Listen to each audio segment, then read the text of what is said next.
اگر آپ الف لام میم پڑھتے ہیں تو آپ کو 30 نیکیاں مل جاتی ہیں. نیکیوں میں تو کوئی وہ ہے ہی نہیں، ڈاؤٹ ہی نہیں. برکتوں میں بھی کوئی شک نہیں ہے اس کی برکتوں میں. نیکیاں اتنی تو برکتیں کتنی ہوں گی. لیکن جو اس کا اصل مقصد ہے وہ کیا ہے کہ ہم اس کو سمجھیں اور پھر اس کے مطابق اپنے معاملے حل کریں. ہمیں پتا ہو کہ یہ والا جو سچویشن ہے نا اس میں ہم نے قرآن میں یہ لکھا ہے، ہم نے اس طرح عمل کرنا. قرآن میں کیوں لکھا ہے؟ اللہ کا حکم ہے، اللہ نے لکھا ہے، اللہ کا حکم ہے تو لکھا ہے، تو وہ ہم نے اس طرح ہینڈل کرنا. اب ہمارے معاملات کیا ہیں؟ زندگی ہم نے اپنی مرضی سے گزارنی ہے اور پڑھنی ہے ہم نے صبح صبح اٹھ کے قرآن پاک کی تلاوت کر لینی ہے.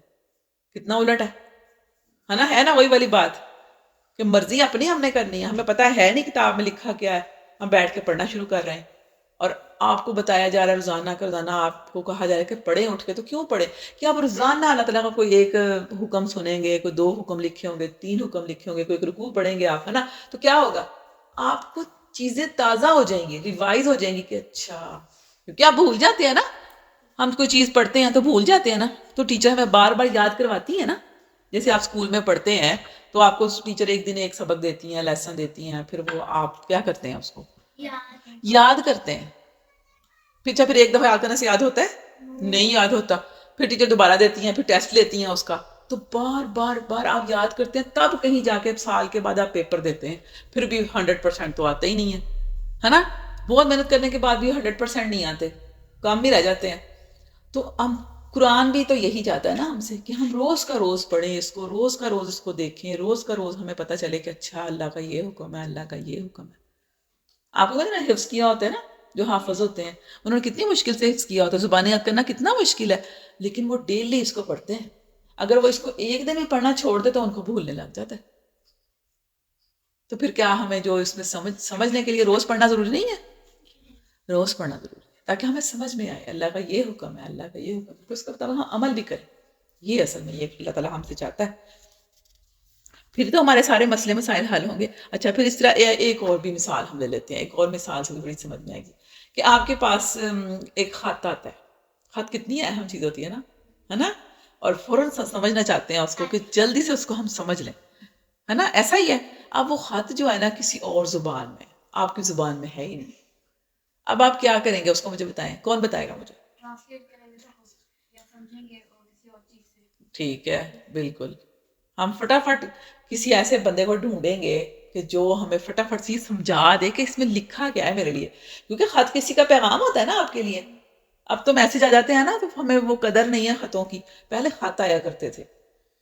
ابھی آپ کو شاید نہیں پتا ان کا، بلکہ نہیں پتا، پتا ہے آپ کو؟ ہاں بھیجا تھا آپ نے، ویری گڈ. دیکھیں اس نے اپنے دادا کو بھیجا تھا، شاباش. خط لکھنے میں بڑا مزہ آتا ہوتا تھا، اور خط جب آتا ہے نا کسی کا تو بہت اچھا لگتا ہے. پھر اس کے بعد فون آ گئے تھے. خط بہت پرانی چیز ہے. فون آ گئے تھے. ابھی بھی خط ہیں، ابھی بھی ڈاک ابھی بھی چلتی ہے، سرکاری اس میں چلتی ہے ابھی بھی ڈاک کہیں نہ کہیں. ہاں بالکل. لیکن پہلے باقاعدہ ہم ایسے خط لکھا کرتے تھے، السلام علیکم، کیا حال ہے، آپ کیسی ہیں، میں نے یہ کیا تھا، یہ ہو گیا تھا. پھر وہ ایسے ایسے آپ نے لکھے بھی ہوں گے خط، آپ پڑھتے بھی ہیں اردو کی، جب آپ وہ پڑھتے ہیں مضمون تو اس میں آپ خط بھی یاد کرتے ہیں نا خط، باپ کے نام خط. ہاں بالکل وہی خط. تو جو خط آتا ہے نا تو وہ بڑی چاہت کے ساتھ کوئی لکھتا ہے آپ کو. تو خط جب آتا تھا نا تو ہر کوئی بڑا خوش ہوتا ہے کہ جی خط آیا میرے نام. اور جب خط آتا نہ ہو تو پھر کیا کریں گے؟ پھر بھاگے جائیں گے کسی کے پاس کہ فٹافٹ سے مجھے بتا دو کہ اس میں لکھا کیا ہوگا. اچھا یہ جو اب خط لے کے اگر ہم بیٹھ جائیں اور اس کو صبح بھی کھول لیں، اچھی طرح سے پڑھیں، آتا جاتا ہے کچھ نہیں کہ لکھا کیا اس میں، اچھا اس کو صبح بھی پڑھیں، پھر بند کر کے رات میں چوم چاٹ کے چلو جی بس بہت اچھا کام کر لیا میں نے، خط پڑھ لیا. پھر شام ہو تو پھر اس کو پڑھیں، پھر اس کو ایسے لگائیں آنکھوں سے اور رکھ دیں. تو اچھا جس نے خط لکھا ہوگا وہ تو آپ کو جوتے مارے گا نا کہ میں نے کوئی تمہیں خط لکھا تھا، اس میں اتنی اہم باتیں لکھی تھی، میں تمہیں بتایا تھا کہ ایسے کرنا ہے، اس طرح کرنا ہے، یہ والا معاملہ ایسے کرنا ہے، تو آپ نے تو میری بات سنی سمجھی کوئی نہیں ہے، اس کو پڑھ پڑھ کے تو چوم چاٹ کے رکھتے رہے ہو. تو یہی والا معاملہ ہم قرآن کے ساتھ بھی کرتے ہیں. ہم اس کو پڑھتے تو ہیں برکت حاصل کرنے کے لیے، بڑے خوش ہوتے ہیں جی اللہ کا کلام ہے تو پڑھیں گے تو نیکیاں بھی ملیں گی، لیکن ہم کیا کرتے ہیں اس کو سمجھتے ہی کوئی نہیں ہے. تو پھر اللہ تعالیٰ کتنے ناراض ہوں گے مجھے بتائیں ذرا. خوش ہوتے ہیں پھر اللہ تعالیٰ؟ نہیں خوش ہوتے. اور آپ اس وقت دیکھیں کہ ہم سے پوری امت سے اس وقت اللہ تعالیٰ ناراض ہیں کہ جو اس وقت ہمارے حالات، اب دیکھیں فلسطین میں جو حالات ہو رہے ہیں اور پوری امت سوئی پڑی ہے. کیوں سوئی پڑی ہے؟ کیونکہ ہمیں پتہ ہی نہیں ہے کہ ہم امت کا حصہ ہی نہیں ہے سمجھے.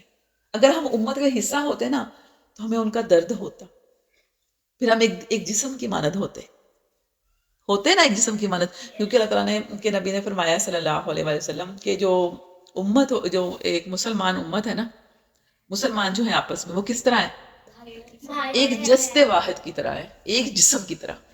جس طرح ایک جسم کے کسی حصے میں اگر درد ہو تو پورے جسم کو کیا ہوتا ہے؟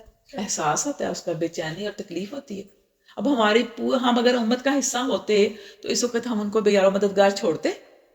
فلسطینیوں کو کبھی بھی نہیں چھوڑتے. کسی کی جرت بھی نہ ہوتی کہ وہ ان کو کچھ کہہ سکے، کیونکہ ہم اکٹھے ہوتے. دیکھیں آپ اگر کلاس میں آپ کی فرض کریں آپ کی دوستیں ہیں کوئی 10 12 15 ایگزامپل سے ہیں، سمجھ لیتے ہیں ہم 15 20 آپ کی دوستیں ہیں کلاس میں، ٹھیک ہے. اب آپ کا جتھا اتنا بڑا ہے، آپ کو کوئی لڑکی ایسے نا انگلی بھی نہیں کرے گی. کیا خیال ہے، کرے گی؟ نہیں کرے گی. اس کو پتا ہوگا کہ میں نے اس کو ایسے ٹچ بھی کیا تو وہ سارے مجھے آ جائیں گے مارنے کے لیے. اور اگر کوئی تنہا ہو تو اس کو تو سارے اس کے اوپر چڑھے رہتے ہیں کہ یہ تو ہے ہی تنہا، اس کا تو ہے ہی کوئی نہیں، مسئلہ ہی کوئی نہیں، اس کو مار بھی لو، جو مرضی کر لو اس کے ساتھ. ایسا ہی ہے نا. تو اس وقت ہم کیا ہیں؟ ہم تنہا ہیں. کیوں؟ کیونکہ ہم نے اللہ کی کتاب کو چھوڑ دیا، اس چیز کو چھوڑ دیا جس نے ہمیں جوڑ کے رکھنا تھا. ہم کیا ہوئے؟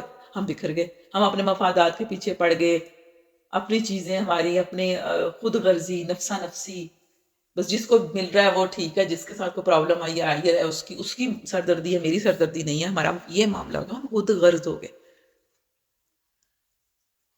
اب ہم نے ان کو چھوڑ دیا، کیونکہ اگر ہوتے ہم جیسے واقع تو ان کو کبھی بھی نہ چھوڑتے، اور کوئی بھی ان کو ہاتھ لگانے کی بھی کوشش نہ کرتا. اگر کی بھی ہوتی نا تو آج اس کے دان توڑے ہوئے ہوتے ہم نے مل کے. اور دیکھیں کہ پھر ہمارا کتنا نقصان ہے کہ ہم بھی تو پھر تنہا ہے نا. اگر وہ تنہا ہے تو اس کا کیا مطلب ہے کہ ہمارے ساتھ کوئی ہے؟ ہم بھی تنہا ہے. اگر آج ہم پر اسرائیل، امریکہ یا کوئی بھی حملہ کر دیتا ہے تو پھر کون ہے جو ہمارا ساتھ دے گا؟ کوئی بھی نہیں دے گا. ان کا دیا کسی نے نہیں دیا نا، پھر ہمارا کیوں دے گا؟ ہمارا کیوں دے گا؟ نہیں دے گا. دیکھیں یہ حالات ہے ہمارے. یہ ساری وجہ اس کی ایک ہی ہے، وہ کیا ہے؟ کہ ہم نے اللہ کی کتاب کو پس پش ڈال دیا. ہم نے اس کو کیا کر دیا؟ اس کو اہمیت نہیں دی، اس کو اپنی ترجیحات میں رکھا ہی نہیں.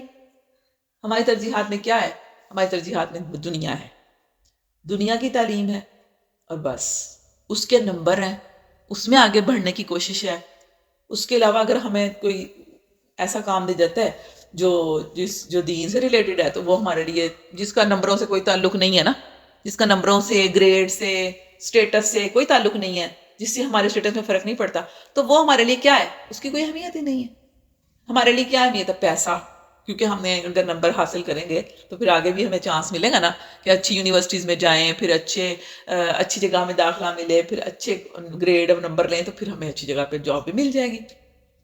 ایسا ہی ہمارا زندگی کا مطمع نظر ہو گیا نا. دین کی تو کوئی ویلیو نہیں رہی ہے، کیونکہ ہمارے پاس ٹائم بھی پھر اس کے لیے نہیں ہے. ہم سمجھتے ہیں لو جی اگر ہم نے دعا کر تو ہمیں کیا فائدہ ہونا ہے؟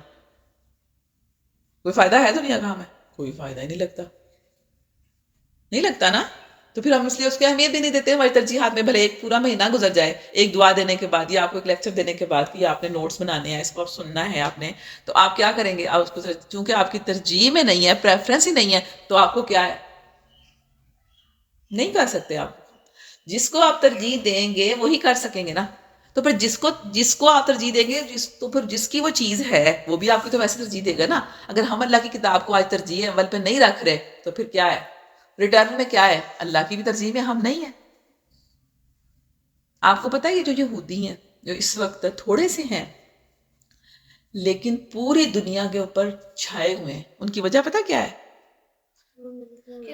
کیوں انہوں نے اپنی کتاب کے ساتھ جڑے ہوئے ہیں. وہ جیسی بھی ہے نا تحریف شدہ ہے، حالانکہ بدلی ہوئی ہے کتاب، اس کے باوجود وہ اس کتاب کے ساتھ جڑے ہوئے ہیں. آپ کو پتا ہے وہ اس کتاب کو پڑھتے بھی ہیں، اس کو سمجھتے بھی ہیں، وہ اس کو ایک دفعہ وہ پڑھ لیتے ہیں نا، پوری سمجھ لیتے ہیں، تو دوبارہ اس میں پھر اسی کالج میں، اسی یونیورسٹی میں اس کو پڑھنے کے لیے دوبارہ سے ایڈمیشن لے لیتے ہیں، تحقیق کرتے ہیں، اس کے اوپر ریسرچ کرتے ہیں اور اس پہ عمل کر رہے ہیں وہ. اور دیکھ لیں اس وقت وہ چھائے ہوئے ہیں نا ہمارے اوپر، ہماری اکانومی پہ، ہماری سیاست پہ، ہماری ہر چیز، مسلمانوں کو انہوں نے جکڑا ہوا ہے پورا، اس لیے جکڑا ہوا ہے. یہ بات یاد رکھ لیں آپ لوگ. اس کی صرف ایک ہی وجہ ہے، اللہ کی کتاب بس. اللہ تعالیٰ بھی ہمیں اپنی کتاب کے ساتھ جڑنے کی توفیق عطا فرمائے، اور اس سے، کیونکہ اللہ تعالیٰ نے قرآن پاک میں صاف فرما دیا ہوا ہے.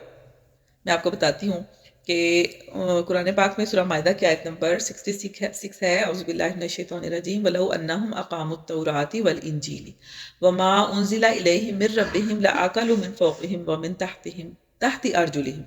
اگر وہ تورات اور انجیل اور ان کتابوں کی پیروی پر قائم رہتے جو ان کے پاس بھیجی گئی تھیں، تو ان پر آسمان سے رزق برستا اور زمین سے رزق ابلتا. اور اس وقت انہوں نے کیا ہے تو ان کے لیے سب کچھ دیکھ لیں ہے. لیکن اللہ تعالیٰ کا یہ وعدہ ان کے لیے جو پہلے جو تھے نا، اگر وہ اس پر عمل کرتے، لیکن انہوں نے اب بھی عمل کیا ہے تحریر شدہ پر بھی، تب بھی وہ کامیاب ہو گئے.